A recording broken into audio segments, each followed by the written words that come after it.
নমস্কার বন্ধুরা, আমিও বাঙালি রান্নাঘরে সবাইকে স্বাগত জানাচ্ছি। আবার একটা রেসিপি আপনাদের মাঝখানে শেয়ার করতে চলেছি, সেটা হলো কুমড়ো পাতার বড়া। তাহলে চলুন দেখে না যাক আজকের রেসিপি। একটা পাত্রের মধ্যে আমি কিছুটা পরিমাণে এই যে মুসুরির ডাল পেস্ট করে নিয়েছি। আমি 30 মিনিট মতো মুসুরির ডালটা ভিজানোর পর জল ঝরিয়ে মিক্সিতে দুটো লঙ্কা দিয়ে পেস্ট করে নিয়েছি।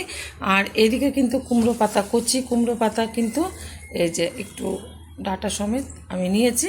প্রথমে আমি ডালটার মধ্যে দিয়ে দেবো পরিমাণ মতো লবণ। এখানে কোনো হলুদ ব্যবহার করব না, হলুদটা পরে ব্যবহার করব।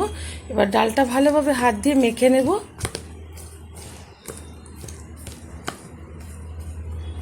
কীভাবে বড়াটা ভাজবো আর সেটাই আপনাদের মাঝখানে শেয়ার করব।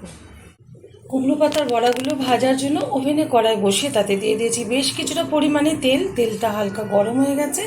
এখন তেলের মধ্যে দিয়ে দেবো সামান্য পরিমাণে একটু হলুদ গুঁড়ো। আমি আগেই বলেছি যে হলুদ গুঁড়োটা এখন ব্যবহার করব না, পরে ব্যবহার করব। তো তেলের মধ্যে এরকমভাবে হলুদ গুঁড়োগুলো দিয়ে দিলে বড়ার কালারটা খুব ভালো আসে। এখন আস্তে আস্তে করে আমি ব্যাটারের মধ্যে দেখিয়ে দিচ্ছি, ব্যাটারের মধ্যে উল্টে পাল্টে পাতাগুলো লাগিয়ে তেলের মধ্যে ছেড়ে দেব। তাহলে কিন্তু কুমড়ো পাতার বড়া খুব সুন্দরভাবে হয়ে যাবে।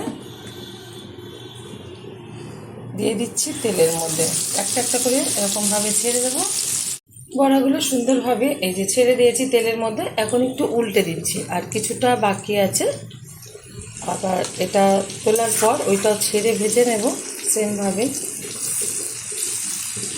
এটা কিন্তু গরম গরম ভাতের সাথে খুব ভালো লাগে। আপনারা অবশ্যই ট্রাই করবেন, অনেকেই জানে, আর যারা জানেন না ট্রাই করবেন। আশা করি আপনাদেরও ভালো লাগবে। ভালো লাগলে আমার চ্যানেলটিকে সাবস্ক্রাইব করবেন, লাইক করবেন, শেয়ার করবেন। আর গরম গরম ভাতের সাথে এরকম একবার কুমড়ো পাতা বড়া খেয়ে দেবেন, আশা করি খুব ভালো লাগবে।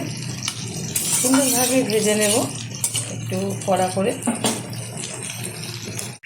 উল্টে পাল্টে সুন্দরভাবে বড়াগুলো এই যে কড়া ভেজে নিয়েছি একটু লাল লাল করে, কড়া কড়া করে।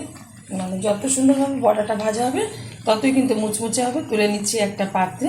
যেগুলো ভাজতে বাকি আছে সেমভাবে ভেজে নেব। দেখা হবে পরের ভিডিওতে নতুন কোনো রেসিপি নিয়ে। ধন্যবাদ।